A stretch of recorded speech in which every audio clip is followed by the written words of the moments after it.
大家好啊，我是于超。在荒年中吃孩子呀，其实这不仅仅是发生在物理世界，在灵魂的饥荒中呢，一样人们会食子。那么像这样沉重的话题啊，我在几年前多期节目里都谈过，在我做的一个系列节目就是青春期叛逆里边也比较详细的谈过这个想法。那么因为最近一段时间嘛，我在谈论这个我所了解到的神韵中的一些事情。那么在这个过程中呢，我和不少神韵演员呢也多有这个交互。那么关于这个在灵性的饥荒中食子啊，这个我真的是就在和他们的交谈中就更加有感触。很多这个神韵演员呢，当时是被非常渴望这个注释正法，渴望自己能成佛，自己孩子也能成佛的这样的父母或者祖父母，这个那一辈的人送到这个神韵这里边。那么在那些就是在神韵待了8年到10年或者更多的这个年数的这个演员中呢，几乎所有的人都对这段经历感到非常的这个痛苦，而且有很多伤害。那么在他们现在的这种家庭生活中呢，很多人有一个共同的现象，就是他们和他当时的那个把他送进神韵的那个，无论是父母这个这一层的人，还是祖父母那一层的人，仍然很难去谈到这个关于神韵的这个情况。那个到现在为止，一般来说，他们父母那一层的人呢，还是非常就是觉得神韵太好了，你怎么能从神韵那下来呢？几乎我采访的每一个那个神韵演员，他们的父母几乎都是这样，就是他们已经成长起来的孩子，在这个人生的这个重大选择上面已经不听他们了。他们还是就是非常那个激烈的，就是说，哎，你们这个选择是错的，神韵那么好，你怎么能什么？而这些神韵演员呢，也基本上都是为了照顾父母的这个感情，或者照顾这个祖父母的感情吧，而回避谈这个问题，而回避说出自己的伤害。或者呢，有人告诉我说，哎呀，我跟他们说我所受的伤害，他们就是不懂。后来我就跟他们讲，我说不是他们不懂，是他们不想懂。因为一旦懂了那些东西，他就不得不面对这个人生几十年以来自己用那种干瘪空虚的这个套话来去这个应付整个外在的世界。而且呢，由于自己在这个灵魂的这个匮乏之中啊，去把自己的孩子当成活人献祭一样的送到一个他认为能得到回报的那么一个地方。所以我说，实际上你和你的父母发生的事情是什么呢？他是在灵魂的匮乏中去把你的灵性当作一种食物吞下去，获得一种灵性上的灵魂上的虚假的饱足，把你当作一种祭品献给某一个那个他认为有着巨大回报的这么一个事业吧。然后呢，他到现在他都不愿意承认，他实际上是为了自己灵魂虚假的饱足而把你当成了食物，把你当成了祭品，而你就是那个受害者。然后呢，我就是想分析一些这些事情是何以发生的。现在啊，就是在这种亲子关系之间还难以面对。其实这件事情一部分责任呢，我个人觉得就是要现在已经成年的这个那个神韵演员，他要负一部分责任了。因为当时你的父母送你去的时候，你是未成年人，你不具备就是自主行为能力，那么你的父母对你做出了这种事情呢，给你造成了这种长久的深刻的这个伤害。其实最根本的原因呢，是在他来讲，他是一个非常怎么说呀，非常心灵上软弱的这种人。心灵上软弱的这种人呢，他就会去寻找外在的这种肯定和依托。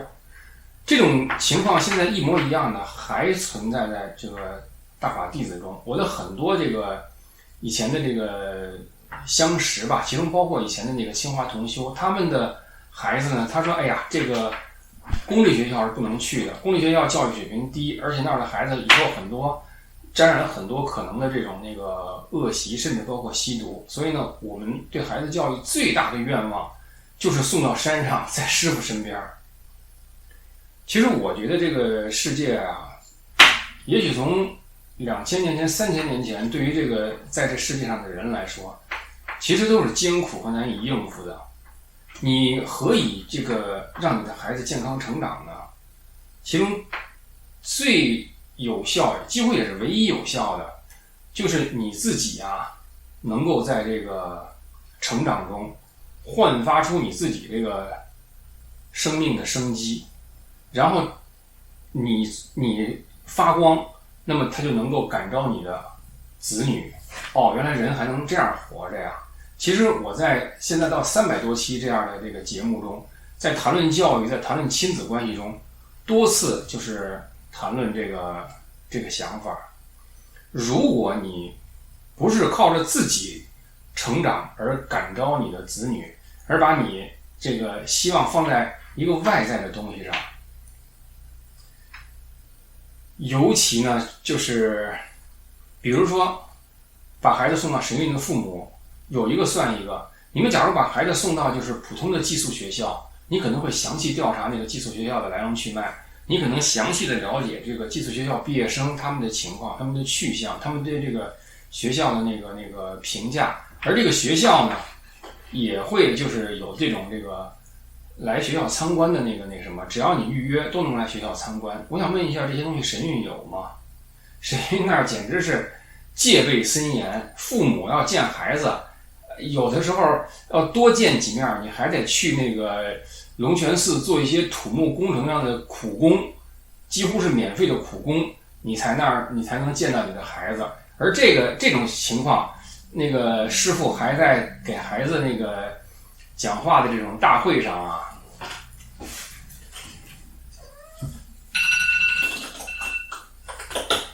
说啊，我知道你们那个父母来这儿其实是为了见你们，不是真正的那个愿意就是来这儿做那个龙泉寺的这个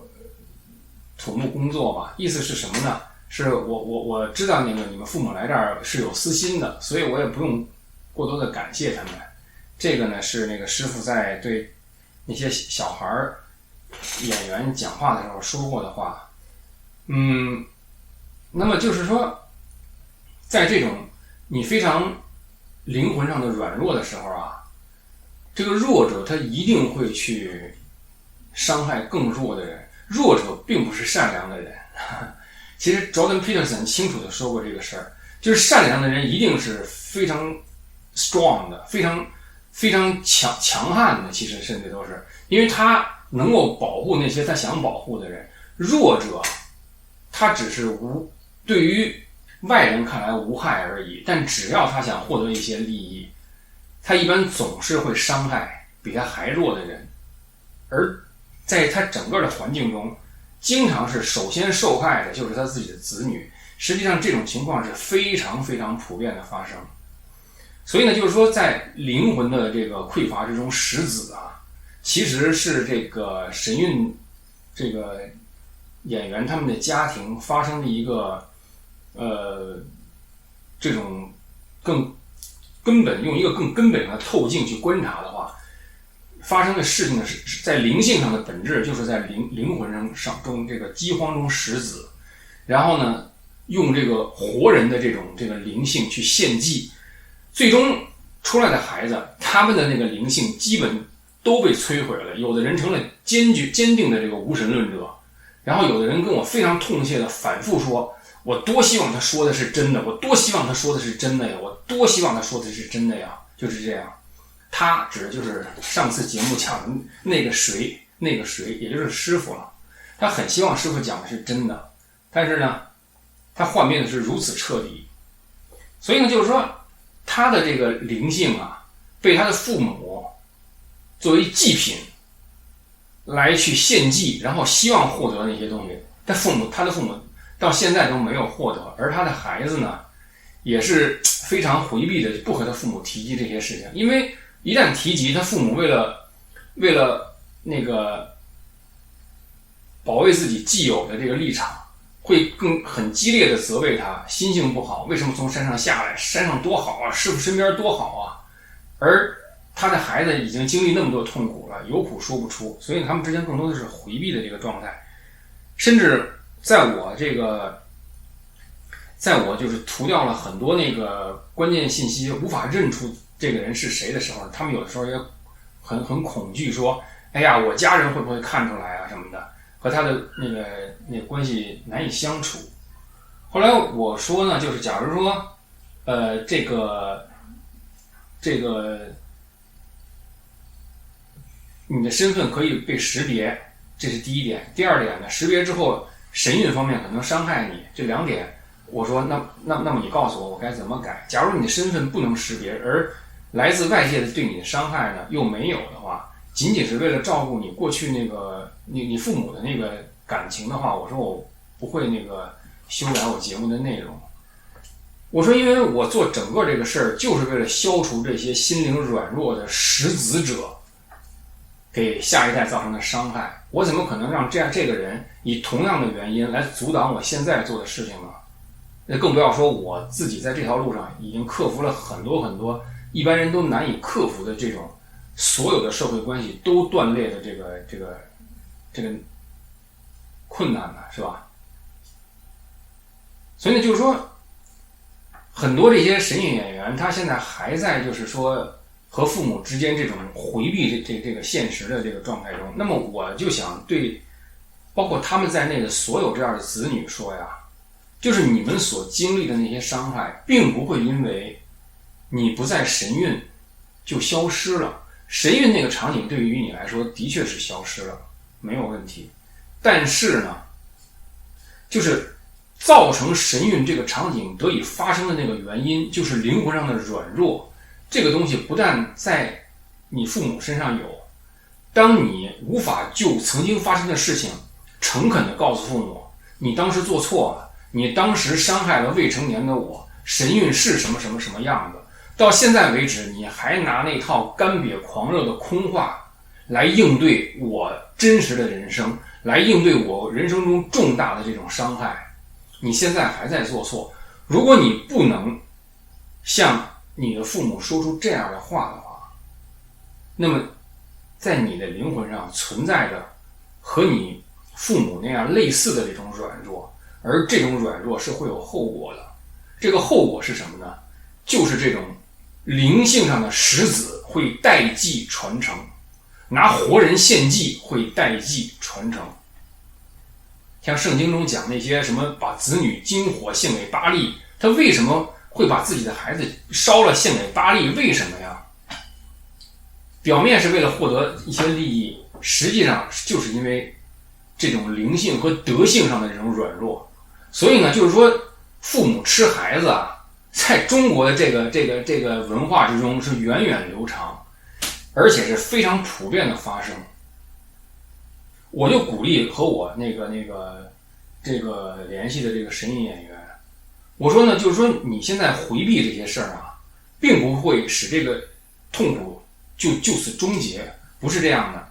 当别人对你把你献给某一个祭坛的时候，这个事发生了。当你领着自己的孩子逃开那个曾经伤害你的祭坛的时候，也许你能逃开那个祭坛，但只要这个软弱还在你的心里，你一定会伤害比你更加软弱的人。我说，然后呢，他如果能够就是在伤害中活出一个全新的自己，那么他可以成为斩断这个代际伤害的那个人。我说，如果他不能，那么他会做同样的事情在他的孩子上面，这么一代一代代际传承，直到有一个人，你的血脉传承之中有那么一个人，他在这种种种伤害中活出了全新的自己，斩断了这种伤害的代际传承，斩断了这种实子的代际传承，然后这件事儿就不在你们家一代一代的出现了。我说我就是这个人，我说我就是在这个父母的伤害之中活出全新自己的那个人。我说我爷爷对我爸就是非常粗暴的，我爸对我也是非常粗暴的，但是我把这个传承斩断了，我能够做到不在这种软弱之中去向外去伤害比我更弱的人。至少我在我和我儿子之间没有做这个事情。与其等待家族中出现这样一个人，不如你自己成为这样一个人，成为你自己的英雄，成为你父母、你孩子、你整个家族血脉传承中的英雄。面对这个事实，斩断这种灵魂匮乏造成的石子在自己家族中的代际承传。我就跟他讲，我说要么你就带着这个软弱，而且只要那种匮乏发生，你一定会伤害你的孩子，因为软弱的人就会这么做。这不在于你我不愿意，我愿意，我不愿意，不是这样的。你妈也并不想伤害你，你爸也并不想伤害你，但他们还是做了那个事情。当他匮乏到一定程度，有些事情对他就构成诱惑了。就像我刚来美国2013年的时候，又没有钱，就什么都没有。有人建议说，你把孩子送到山上去，去当演员，而你呢，去那个媒体工作。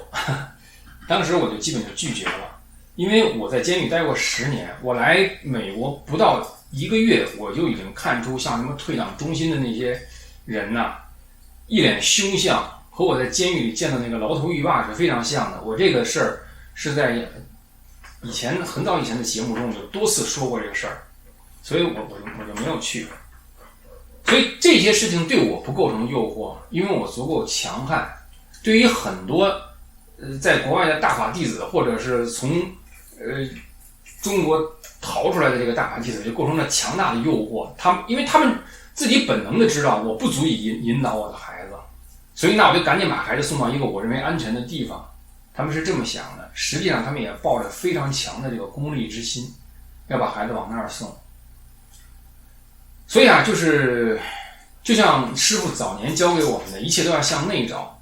你要想教育出好孩子，你首先要自我提升。这个我在早期写的那个就是教育孩子那个教育随笔中，就是详细的说过这个事儿。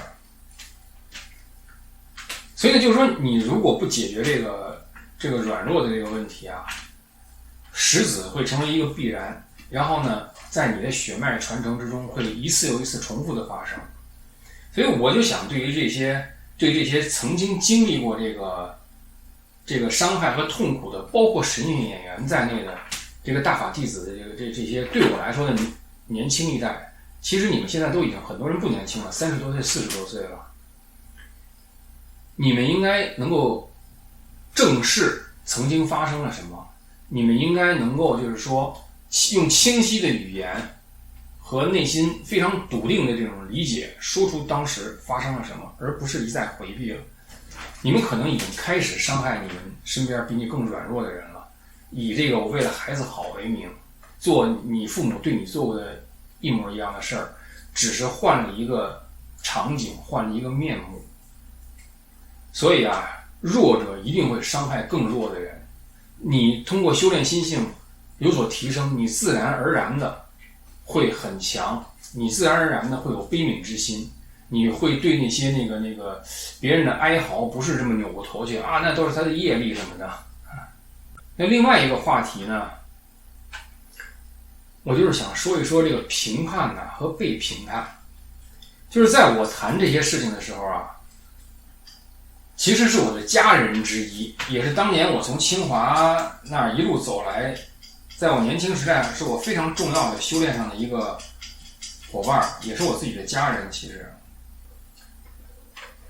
他就跟我说，他说你说这些东西，你别以为说这些东西有什么人听，你翻不起什么大浪来。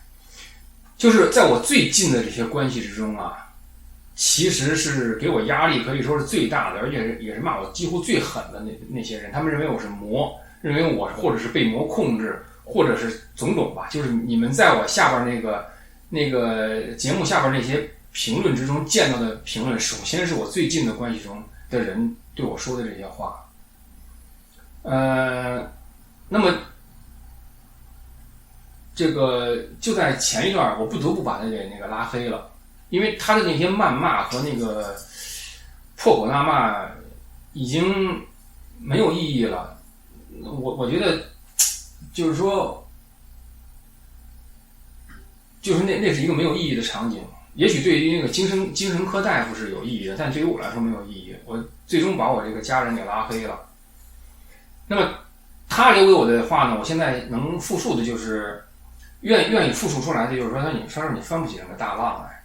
意思就是说，我们已经有了那个自己的媒体，我们有了自己的这个自媒体人吧，然后每个人都有非常多的那个订阅者，还有很多的 view， 而你这儿才几个人看呢，你翻不起什么大浪来。那么我觉得就是从那个心性的层面来谈呢，首先你要对得起自己的心，这个事儿是什么就是什么，是对就是对，是错就是错，是真就是真，是假就是假，跟多少人反对你或者多少人同意你，这个关系都不是很大。那么还有一点呢，就是说，其实你去评判一件事儿啊，首先体现的是你是谁。其实我在很多节目中说的都是这样，就是说，你去说一个人，你去说一件事儿，或者你去评判一件事儿，首先说的不是你所评判的那个对象，首先表现的是你是谁。就比如说我在这个我的节目中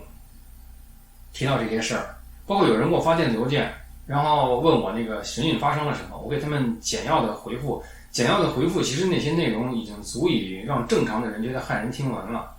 然后竟然有人给我写回信说啊，这些事儿在其他的学校中也都会发生啊，慢慢他们总得有提高嘛，就是完全的冷血和冷漠。然后这些人还认为自己能成佛，这些人还觉得自己是因为在这个心性高的这个地位去对下面的这些芸芸众生发表一些评判。那么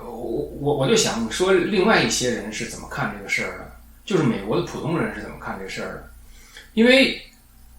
其实我在公开领域啊提出对法轮功的主流实践的这个不同意，据我记忆所及，应该是在2017年9月，我在我的脸书上开始逐渐提及这个事儿，一直到现在都6年多了，6年了吧，可以说是。在这个过程中，其实我经历了非常非常大的压力，可以说是，而且那个周围的人际关系也发生了剧烈的这种变化，所以呢，就是说这个真的不是一般的压力。仅仅就我在外在处理的这些事儿，比如说一件事儿，我听了以后，如何判断它是真是假，如何交叉比对，如何聆听，如何搜集材料，何时来说，如何说，向谁说，说多少，每一个决定啊，其实都是压力非常大的。当你谈的是我所谈的那些事儿的时候，你说的是多是少啊？如果你说的多，会不会破坏大法呀？你会不会毁掉自己永远的这个生命啊？你会不会泡在那个比病人的痰罐子还脏的？这是师父描述的那个，就是入无生之门，或者是那个人的处境，你会不会处于那种处境啊？所有的这些事儿，就是你只要作为大法弟子，你会经历的压力，我都经历了，只是我们的选择不一样而已。那么我经历这些事儿之后呢，在表面上就谈这些事情的时候，还是比较怎么说呢？比较有条理，然后呢，也是比较平静的，基于事实谈出这些。这已经压力很大了，而在内心非常深的深处呢，我是有着深刻的不安的。这种深刻的不安使得我在夜里睡觉的时候都难以入睡，没有明确的想法，只是在内心深处非常非常深刻的不安。这个不安来自于什么呢？其实来自于，至少是来自于就是说我实际上正在质疑我过去30年曾经走过的路。就像我以前的节目中说的似的，这个师父早年传给我的大法的确让我就是真正的在心性上提高了，在这个身体的健康也恢复了，这个都是事实。而且呢，我为了这个为大法这个讨回公道还做了这个差不多10年的这个监狱。那另外一方面呢，就是现状又是这么一个现状，这两个东西如何就是你能够把它给融会贯通的说清？很多人就问，就说是师傅变了，这个还是这个法到底是真的还是假的什么的？所有的这些问题，我在一路走过来的路上啊，这些问题是在整个大法群体里，首先是我经历的，你知道吗？而这些问题到现在我并没有一个答案。那么这个我做这些事情呢，在法轮功的这个神学体系之中吧，那么绝对是这个最坏、最恶，这个撒旦之撒旦要做的事情，我还做还是不做？这种深刻的不安就使得我夜里经常这个难以这个入睡。所以呢，就是说这个给那个我的那个就是这个物质身体都带来很大的这个损耗，可以说是。所以呢，就是我呢那个就开始这个重量训练，重量训练从很大的这个程度上平衡了我的那个情志，还有呢给我的身体以非常好的这种支撑。我有个重量训练的教练，我们是在网上联系，然后呢我每次训练的时候把我的那个训练作业拍下来，然后上载到网上，他就给我评点。我上载一次他评点一次，我上载一次评点一次。一般来讲啊，我应该看他的那个评点的视频嘛，对吧？但是由于这种深刻的压力，使得我有相当程度上的抑郁的这个情况出现，就是干什么事都非常退缩，简单的事都非常退缩，拖延，不拖到就是这个事完全会出问题了，我就不去干，甚至有很多次的确出了问题了，狼狈了。就是我的压力大到什么程度，就想我完全想从那个现实中退缩出来，然后一个人待着，然后不知道就是只要还能不接触外界，我就那个暂时喘息一下就可以了，就是压力要大到这种程度。但是我就在这种情况下努力的这克服，努力的平衡自己，其实就是那个抑郁的症状。那个然后呢那个最近的几次大概5、6次他的评点我都没有看，他注意到这一点了，因为他作为教练，他的学生看不看他的那个评点他是知道的嘛。然后呢那个他就和我约一次那个线上交谈，就是因为这个教练呢约线上交谈其实挺不容易的，他不是随便就跟你学生想跟他谈什么就谈什么，他就是面对好多学生，但是他主动的跟我要线上交谈一次。然后呢那个我连这次线上交谈都很那个畏缩，因为我也的确知道自己可能5、6次、6、7次甚至7、8次没有看他的那个评点了，这个对教练也不是能说一个很尊重的行为。然后开始谈了以后，教练就很那个关切的问我说，你是不是因为这个重量上升的就是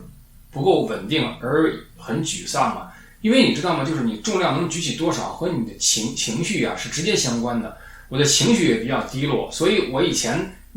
这个重量比较重，现在下了挺多的，至少少了40磅，你知道吗？这是挺大的一个那个下滑。然后那个后来我就说，我跟教练说，我说其实不是，我说这个重量训练在我这一段人生中始终是几乎是最重要的，能够平衡我的那个身体和情志的这么一个方法。我说我也很感谢你呢，能够就是一直引领我走这个重量训练的这个路。后来我就跟他简单说了一下我的经历，我说那个我从21岁开始修炼那个法轮功，然后呢那个我说法轮功给我也很多帮助。我说在中国的时候呢，中国开始这个镇压这个法轮功，然后呢那个我说我为了这个反抗这个中共镇压还做了10年监狱。我说来到那个外国以后呢，我说我看到法轮功群体有很多这个黑暗的这个一面。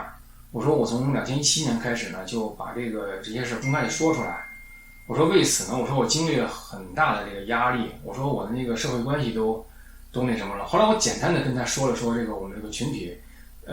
神韵发生了什么。这是一个普通的美国人，然后呢那个但是他非常强壮，就是正面看他的躯干呢是我这个躯干的1.5倍，我觉得非常强壮的美国人。他那个这个把杠铃拎起来，他能拎550几磅，550几磅的杠铃。然后呢那个他听了以后啊，就那个非常的那个就是以这种甚至带着一些惊喜的这个钦佩跟我说，他说于超你选择了一场正确的那个战斗，他跟我说 you pick up a right fight， 你选择了一场正确的战斗。他跟我说，他说我一定会那个始终就是站在你身边陪着你那个把重量训练这个事儿给做好的。然后呢那个他说不是所有人都能做出你这样的这个选择的。其实我听了，其实我心里挺感动的，也挺感慨的。他就是一个普通的美国人。我说我们法轮大法群体里边一个个自诩就是未来的佛道神了，有的人就是长达数年之久大谈这个中华文明吧，谈什么这个，然后遇到这种事儿以后呢，恍若不闻不问，然后呢那个，我就觉得这个中国人的这个道德的天花板呢，比这个普通美国人道德的地下室那地板还要低。然后在这种情况下，还自以为就是说能引领这个什么，这个世界的对与错、善与恶什么，哎呀，真的很感慨。那个我所说的事情啊，普通人听一听啊，都知道这个事儿，第一不是小事儿，第二呢，需要迅速的拿出可验证的事实来谈清楚这个事儿，不是什么一堆诅咒谩骂，你就无声之门等着你，什么就在我那下边，你翻不起大浪。你说这都是一群什么人呢？所以呢，就是说，你以为你在评判我，实际上你的行为正在被这个世界所评判。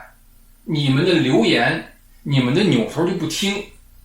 正在判决你们自己。我不相信你们能成佛，我不相信你们这个做法能使得你有一个好的去处。实际上，